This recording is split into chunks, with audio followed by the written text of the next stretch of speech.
The summer before last summer, I would go out there every single day at the beach and just lay out day after day. Actually, it was probably every summer since I was 11. Every summer since 11. The sun, the surf, the sand. A lot of teens love to get out in the sun. They may think that a tan looks healthy, but the reality is, too much sun is dangerous. Skin cancer, sun damage. And that maybe in the future, your skin will get all wrinkly. But certainly we're seeing adolescents doing more sunbathing, more tanning.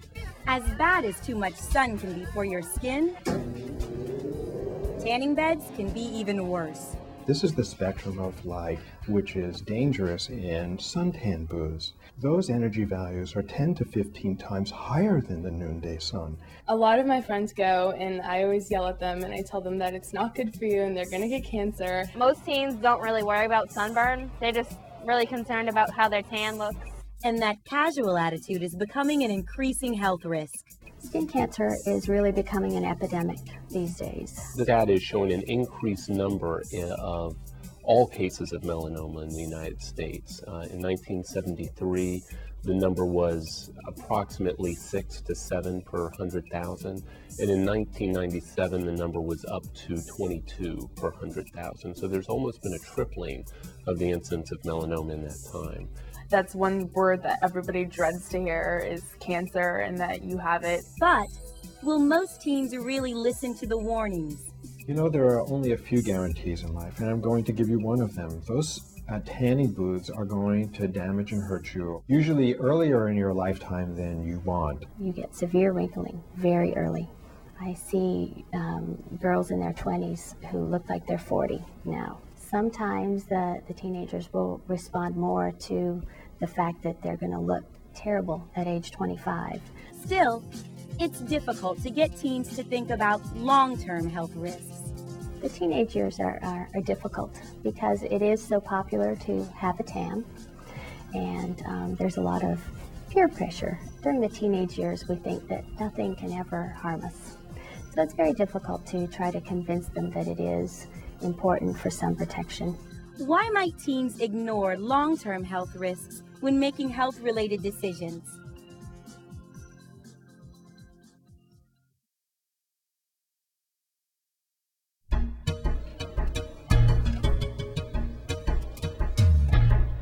Your hearing. What kinds of behaviors put it at risk? When William and his buddies load into a truck, they don't want to ride. They just want to cruise and listen to music. Probably about 1,000 going to the subs and 300 going to the highs. Meanwhile, Brittany and her friend Sarah are getting an earful at a rock concert. No, I don't worry about my hearing. No, I don't really ever think of the risks. But there are risks. And unfortunately, we don't feel the damage as it happens. It's damage that builds up and over time can permanently damage the hearing that we have. And a study by the CDC says 13% of children and teens ages 6 to 19 suffer from some degree of noise-induced hearing loss.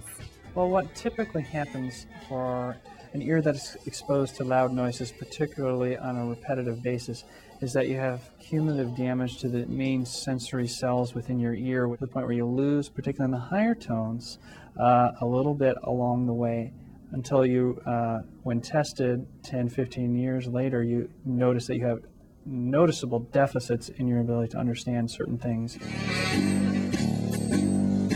And some teens already are feeling the damage. I can't hear so well out on my left side. I seem to have already lost a little bit over the 2 years I've listened to my stereo system.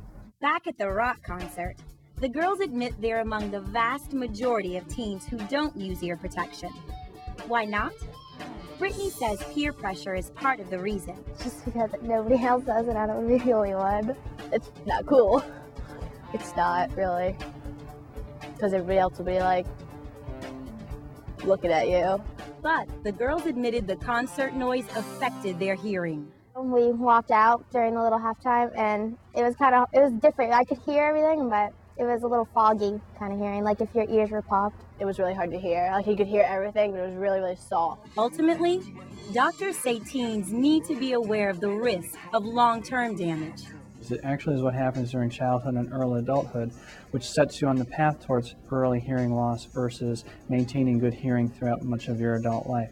Being aware of that is crucial.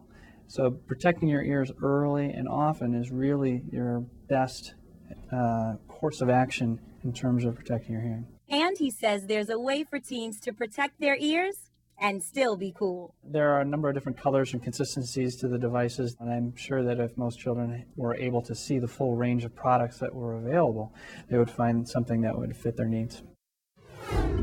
Sleep or lack of sleep, how can it affect your health? These days, teens are getting less and less sleep, and it's starting to take a toll on some of them. It's 6:54 a.m., and less than 7 hours after going to bed, Sarah's up again, getting ready for another hectic day. Sarah's a competitive swimmer and often practices before school. I like to get about 10 hours of sleep a night. That'd be good. But how much does she actually get? 6, maybe. It kind of depends on if I have swim practice in the morning or how late I was studying the night before. But I usually it's about 6. It's a very common problem. Teenagers tend to require more sleep, maybe 9-10 hours on the average. What are some of the problems associated with too little sleep? Change in performance in terms of grades. Socially, are they becoming more antisocial or irritable, difficult to deal with? Those would be some things in the daytime, or just the fact that they're tired and they're nodding off. I'm incredibly grouchy, and I just feel awful. Like I don't think there's any point in falling asleep in school all day and going to swim practice, not getting anything out of it if you feel awful. But Sarah's busy life isn't going to change anytime soon. Because I have to finish schoolwork and I have to go to swim practice. You can't pull off schoolwork at the school I go to. Especially now.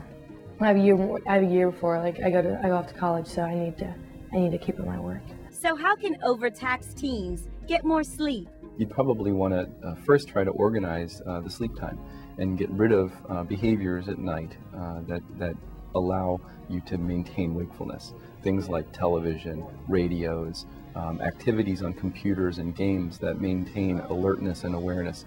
Those are things you want to get out of the bedtime around an hour before bedtime. Sarah understands that, but she also knows there are times when she has to allow her body to catch up. I can go to bed as early as possible. When I get to feel like that, or I take a day off, which is not usually wanted, but I take it off of swimming and take a nap. And she keeps her busy life in perspective. If I decided that I was going to stop going to morning practice and stop getting up early, then there'd be no point in swimming. Because if you do something, you have to do it all the way. You can't just do it halfway. Your teeth. Of course, brushing and flossing are important. But what other behaviors can affect your dental health? Brushing and flossing regularly greatly reduces the chance of cavities and gum disease. But it doesn't eliminate the risk, and that risk can come from unexpected sources. Take sports drinks. They're very popular these days, but they can pose an unintended health hazard. In fact, research in a dentistry journal shows they may be far worse for your teeth than even sugary sodas. Why? They're loaded with carbohydrates and they're loaded with acids. And to the surprise of everybody, the acids are actually a big part at causing enamel erosion. The acid strips calcium from the enamel of the teeth. So it pretty much washes away your enamel. And you only have 2 millimeters of enamel normally. So you're not allowed to lose much of it. She says if you decide to drink sports drinks, use a straw. If you drink it through a straw, it just goes to the back, and the only teeth that may be affected will be your back teeth. And always drink water afterwards. Her other advice to teens? Moderation is the key, but if you use proper oral hygiene and you use it sparingly, you'll be okay. Your skin. Aside from avoiding the sun, what other decisions can affect your health? I skated at a Sparkles party. We had some cool friends. Rachel says she made a big mistake when she was 16. She wanted a tattoo. even though she knew she couldn't get one legally from a licensed tattoo artist. You have to be 18 to go get, professionally done. So I got a homemade tattoo. So there was bleeding, and the ink didn't go directly into my skin. We had to go over it many times. Even with those problems, she thought it was no big deal. Her parents were against it, but she didn't let that stop her. The main reason I got a tattoo was trying to be cool. I always wanted to be older and do what the older people did. But that feeling didn't last. The day after I got my tattoo, I did not like it. I realized I made a mistake. Rachel regrets her decision to get a tattoo tremendously. I'm embarrassed by my tattoo, basically. It's a sign of stupidity in my youth. Now, she's going through the painstaking and expensive process of tattoo removal. It's $100 a treatment. And she's gone 9 times in a year. That's $900 and counting. I know several people that have some tattoos and that would love to get them removed. Homemade tattoos on their hands, on their arms. They would love to have the opportunity that I have to get it removed. Rachel's experience shows that deciding to get a tattoo is a decision you'll have to live with for the rest of your life. Because the only way to remove a tattoo, 1, 2, 3, is to go through the pain and expense Rachel is going through. It's been really awful. It's been painful, and it's taken a long time. Rachel even asked her younger sister to come along with her to watch the latest laser removal. Because, I didn't want her to make the same mistakes as I have. And to just see that tattoos are permanent. I mean, there's surgery today, but they'll even tell you that it will not come off completely. You can have it faded, you can, do whatever, but it's never going to come off completely.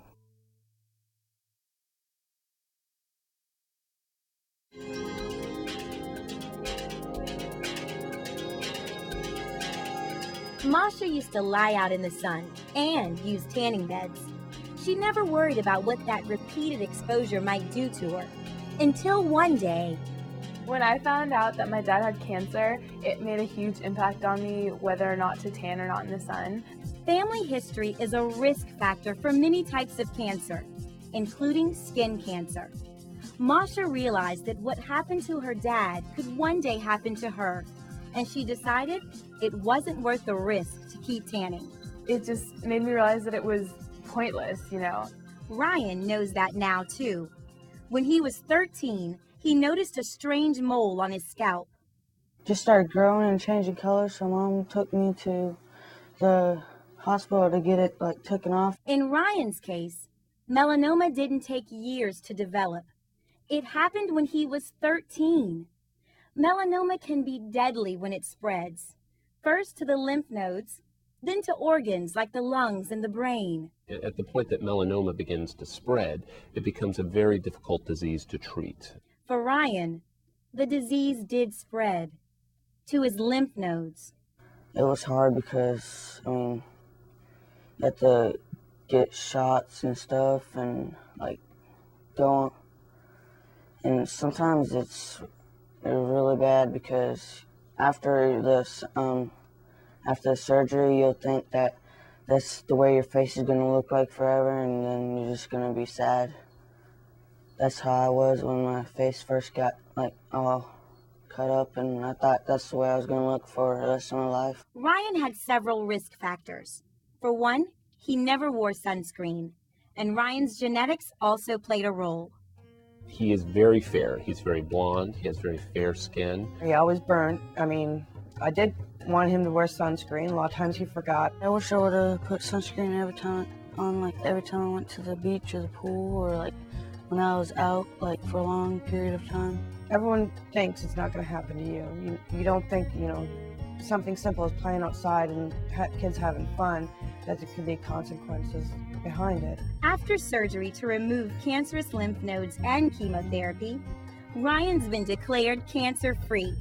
But he still must take shots of the anti-cancer drug interferon, and his doctor says Ryan will always need to avoid the sun. So he is someone that we are going to have to watch long-term for recurrence of the melanoma. And melanoma is not something that just comes back within 5 years. Melanoma is recurred at 20 years out.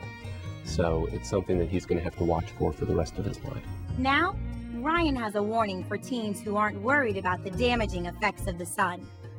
All those kids out there that don't want to wear sunscreen, better think twice because it's not a cool thing to have. It's really painful. List 5 personal care habits that could affect your future health.